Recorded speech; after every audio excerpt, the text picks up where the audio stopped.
I'm excited to welcome Nadeem Kabesi, who is the founder of Capsule. Nadeem, 8 days after tweeting your intent to design a decentralized social media solution, you found yourself with $1 million in funding and press coverage of your company, despite not having a working prototype at the time. TechCrunch reported that you pegged Capsule at a $10 million post-money valuation on paper. So it can take startups years to get to the point that you reached in just a few days. Tell me, how do you explain the course of events that got you here so quickly? So I posted a tweet on Twitter that indicated that I thought that this was a problem that needed solving. I said that I was designing a decentralized platform for sharing writings and social media posts. And I was wondering whether people would be interested in having something like that that was secure, easy to use, and lightweight and easy to deploy. And the response was very strong. There was, I think, thousands of people interacted with the tweet, whether they shared it or liked it. And one of the people that got in touch with me very early on and was a huge encouragement was Balaji Srinivasan, who is someone who's been vocal about these topics. And he was the person that sort of gave me some advice on how to set this all up. To what extent does Capsule intend to interact with the internet computer? And why does building on the internet computer make sense for your business model? I have a scientific background, and so for me, buzzwords I have an allergic reaction to buzzwords.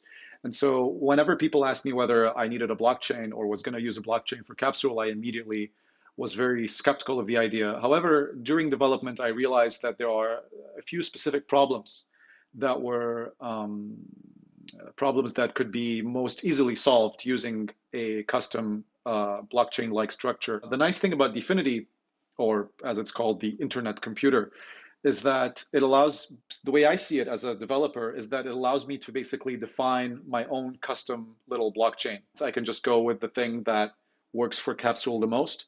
And this is why I'm currently looking at Dfinity, because it allows me to create something that is very specific to the use case of Capsule. And when you're trying to build something that will have mass adoption, you want to build a product and to build a user experience that is very focused on the use case. It does exactly what you want it to do and nothing more. This leads to a more streamlined user experience.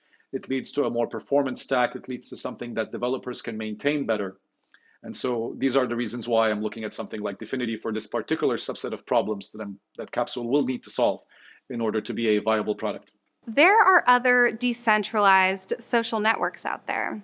It's also been noted that usage for these decentralized social platforms is rather low, especially compared to Facebook or Twitter, who see billions of monthly active users and whose networks are enforced by big tech. So talk about where Capsule fits in here.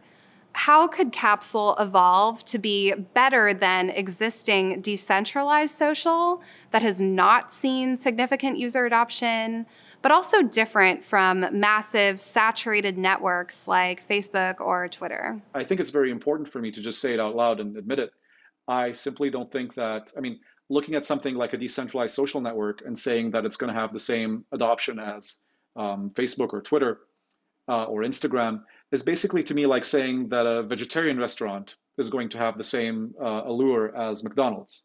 I don't think that's necessarily true, and I don't think that's what vegetarian restaurants are setting out to do. I think that they're setting out to offer something that is perhaps healthier for you, perhaps better for the environment. And if you aren't interested in that, there's no shame in going and getting a Big Mac, right? It's what matters is the choice. If you care about these things, if you think that the society is better served, the planet is better served, your social circle is better served by making these choices, you can go down the Capsule route, the vegetarian route, I guess. And that can have a significant impact on the way that you write and discuss and share content and interact with people on the internet. Facebook and Twitter have accumulated billions of users that power these massive advertising networks with advanced targeting mechanisms. Would a user ever see ads on Capsule? No. Capsule is going to be open source software from day one. The idea of ads on Capsule is ludicrous. The entire format that we're building Capsule in is such, it's actually kind of similar to the WordPress business model or to the GitLab business model, where the core offering is fully transparently open source, high quality open source code that involves a community of enthusiasts and technological experts. The idea of ads or the idea of us interfering with the user experience or with the content, God forbid, in any way, in order to have an effect on the survival of the company is, I mean, why would we go the decentralized route if we cared about stuff like that? In 2016, Facebook deprioritized publisher content in its core product of the newsfeed. This was a response to the spread of misinformation enforced by its own algorithms, as well as foreign United States election interference that infiltrated the platform. So it's been posited that fact-checked journalism should not exist within the same network where people are liking photos of a sandwich that their friend had for lunch that day. As new social platforms like Capsule are being built on decentralized infrastructure, how are you thinking about the intersection of journalism and news and person-to-person social interactions on these new networks? Well, I think the key word that you mentioned there is algorithms. And it's true that Facebook and Twitter and Instagram and other services organize content based on a opaque algorithm that is not revealed. So Twitter, for example, used to organize content based on chronology. Just new stuff gets shown at the top, old stuff at the bottom. And now this has to be enabled every time, but by default, they organize content based on some algorithm, and it's not really understood how that algorithm works. In Capsule, these opaque algorithms are simply not going to be part of the service. We will organize content based on categories, which are self-assigned by the users, based on popularity of posts, if the content viewer chooses to organize based on that metric, as well as by simple time-based ordering, or maybe which posts were shared by the people that they're following. But the thing is that every algorithm we're going to have for organizing content is going to be something that is objectively verifiable. In 2020, amid the turbulent US election, we saw the deplatforming of users on Parler. Facebook and Twitter were also faced with the decision to deplatform former President Donald Trump due to misinformation about the election that was coming from his social accounts, as well as the former president's incitement of violence at the Capitol. Facebook, Alphabet, Twitter, and Amazon found themselves in this bizarre situation where they had to make ethical decisions about what content can exist on the internet and where that content can or cannot live. When big tech owns our communication channels and deplatforming decisions are made by tech CEOs, we see a dangerous precedent being set around free speech.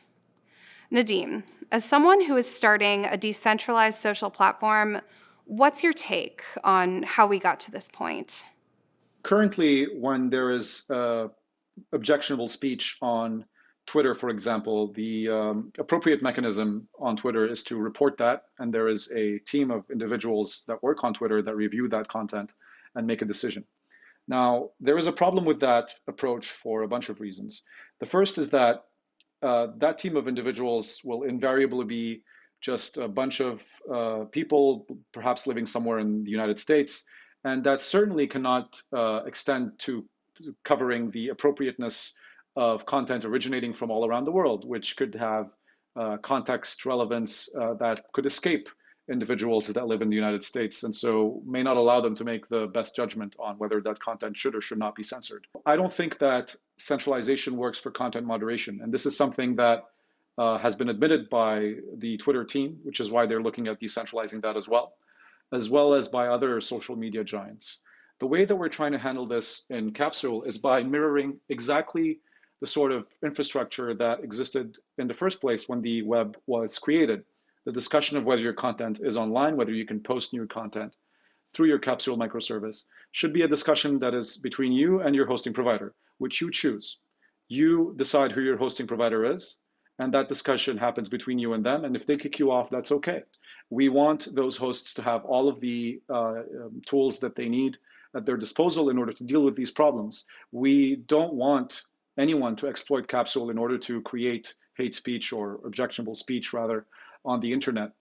But what is really important to us is that this decision be a organically decentralized decision that is taken in a discussion between the creator of the objectionable content and their chosen web host. And this is a fully consensual relationship, that is very different from one where a team of individuals at Twitter decide speech for the world, which is bizarre. So I think it's interesting, as it's been said, that these big tech giants have been using power that maybe they didn't even know they had in ways that they never thought they would, especially not as early as 2020 or 2021. And it's interesting how companies that aren't immediately themselves social media giants, but are still incredibly powerful, such as Google or Amazon or Apple, are in some instances just like on the same day or in the same hour even taking down entire platforms from the internet. Apple removes it from the App Store, Google removes it from the Play Store, and then Amazon removes it from the internet, period. Even if you just have a little web browser, you can't access the website anymore. It's in a very artificial and bizarre construction. It's a bunch of little small content moderation teams at private service companies, which is just purely a function of happenstance, purely a function of circumstance, that it ended up being organized like this because of the concentration of capital and the just a bunch of key innovations at these companies on the technological level. And so, yeah, I think that this is something that definitely inspired Capsule, and something that should be a big question on people's minds.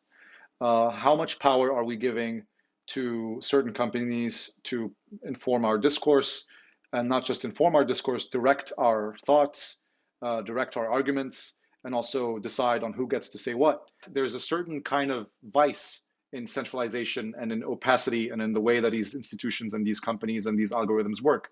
And it basically, the effect, I think, is going to be the same as the effect that kind of like brought down McDonald's a little bit, like down a peg or two, where people loved McDonald's in the 80s and in the 90s, but then discovered that it's really terrible for your health, right, in certain ways. And then certainly this has actually led to McDonald's making a lot of reforms in the way that they deal with the nutritional properties of their sandwiches and their products, right? Like McDonald's food has actually gotten a bit healthier in the past 10 years.